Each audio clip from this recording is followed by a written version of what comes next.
नमस्कार फ्रेंड्स, मैं आपकी दोस्त, आपकी कोच, आपकी होस्ट एडवोकेट प्रज्ञा भूषण आज फिर हाजिर हूँ एक ऐसे क्वेश्चन को लेके जो बहुत ज़्यादा मेरे पास आता रहता है।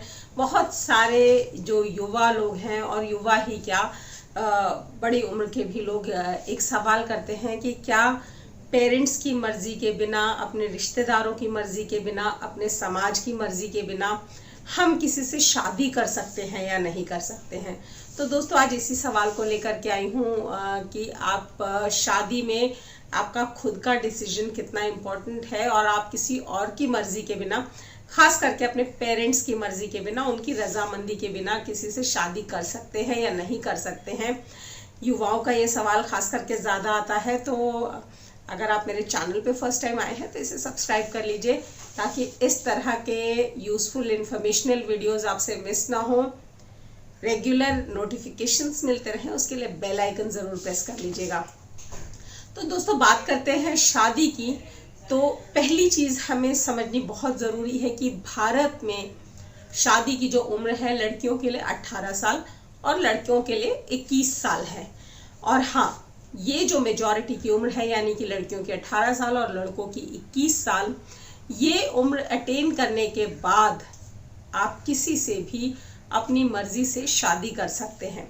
इनफैक्ट जो हमारा कॉन्स्टिट्यूशन ऑफ इंडिया है, उसका आर्टिकल 21 हमें राइट टू लाइफ देता है, जिसमें कि बहुत स्पेसिफिकली स्पेसिफाइड है कि हमें अपनी मर्जी का धर्म चुनने की आज़ादी है। जो हमारे फंडामेंटल राइट्स हैं कॉन्स्टिट्यूशन ऑफ इंडिया के तहत, उसमें हमें अपनी मर्जी का धर्म चुनने की आज़ादी है, अपनी मर्जी से जिंदगी जीने की आज़ादी है, अपनी मर्जी से अपना प्रोफेशन चुनने की आज़ादी है, अपना करियर चुनने की आज़ादी है। तो बहुत सारी आज़ादी हैं, जिसमें शादी करना भी एक आज़ादी मिली हुई है, जिसे हम सोच समझ के अपने हिसाब से किसी भी व्यक्ति से शादी कर सकते हैं जो हमें लगता है कि इसके साथ हमारी ज़िंदगी अच्छी गुजर सकती है। तो दोस्तों, हिंदू मैरिज एक्ट की बात करें या फिर मुस्लिम लॉ की बात करें, तो इसमें आप अपनी मर्जी से शादी कर सकते हैं after attaining the age of majority.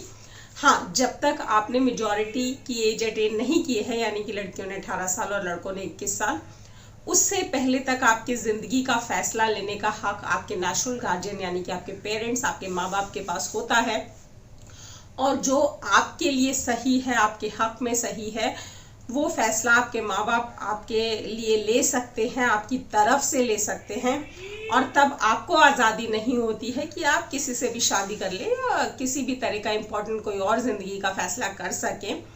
लेकिन मेजॉरिटी की एज अटेन करने के बाद ये जो फैसले का हक है, ये माँ बाप से हट के आपको डायरेक्टली खुद मिल जाता है और आप खुद अपने लिए एक फैसला ले सकते हैं। लेकिन यहाँ पे एक हल्का सा ग्लिच है दोस्तों कि आप हिंदू मैरिज एक्ट में या मुस्लिम लॉ में तो शादी कर सकते हैं अपनी मर्जी से, अपने मर्जी के इंसान से, अपने पसंद से किसी से भी शादी कर सकते हैं। लेकिन जब आप इंटर रिलीजन मैरिज करते हैं, यानी कि एक धर्म से दूसरे धर्म में, तो ऐसे में आपकी जो रजिस्ट्रेशन होती है वो होती है स्पेशल मैरिज एक्ट के तहत। और स्पेशल मैरिज एक्ट में अभी भी जो विटनेसेस है उसमें माँ बाप का आना ज़रूरी होता है। जब आप रजिस्ट्रेशन करवाने जाते हैं स्पेशल मैरिज एक्ट में, तो वहाँ पे माँ बाप एज विटनेस आते हैं। तो ये एक थोड़ी सी तकलीफ होती है, जहाँ पे आपको माँ बाप को मनाना ज़रूरी हो जाता है। और इसी वजह से शायद हमने कई बार देखा होगा, जिसके लिए समाज में काफ़ी विरोध भी आता रहता है कि सपोज आप एक धर्म का व्यक्ति दूसरे धर्म के व्यक्ति से शादी करता है तो पहले उसका धर्म बदलवा दिया जाता है। जैसे कि अगर कोई हिंदू लड़की मुस्लिम लड़के से शादी करना चाहती है, तो पहले उस लड़की का धर्म बदलवा के उसको इस्लाम में कन्वर्ट कर लिया जाता है। और फिर क्योंकि दोनों की शादी मुस्लिम लॉ के तहत होती है, निकाह होता है, तो ऐसे में वो स्पेशल मैरिज एक्ट के तहत कवर्ड नहीं होते हैं। और क्योंकि कवर्ड नहीं होते हैं तो वहाँ पे माँ बाप के सिग्नेचर्स की ज़रूरत नहीं पड़ती है। बहुत से लोग ये भी बोलते हैं कि धर्म बदलवाना गलत है, लेकिन as per constitution of India जो है, हमें धर्म चुनने की आज़ादी मिली हुई है after attaining the age of majority. तो धर्म बदला जा सकता है अगर सामने वाले व्यक्ति की रजामंदी है, उसमें कंसेंट है। तो बड़ा मुश्किल हो जाता है इन मामलों को संभालना कि जब इंटर रिलीजन मैरिजेस होती हैं और जस्ट बिकॉज वो स्पेशल मैरिज एक्ट के तहत रजिस्ट्रेशन ना करवाना पड़े और फिर पेरेंट्स की रजामंदी लेने में मुश्किल पड़े, उसकी वजह से जनरली लड़की का धर्म बदलवा दिया जाता है और फिर धर्म बदलने के बाद उनकी मुस्लिम लॉ में या हिंदू लॉ में शादी की जाती है। तो ये ग्लिच है, इसका आपको बहुत ध्यान रखना है कि क्यों धर्म बदलवाया जा रहा है, क्यों माँ बाप की कंसेंट नहीं ली जा रही है, कहीं यहाँ पे कुछ गलत तो नहीं है।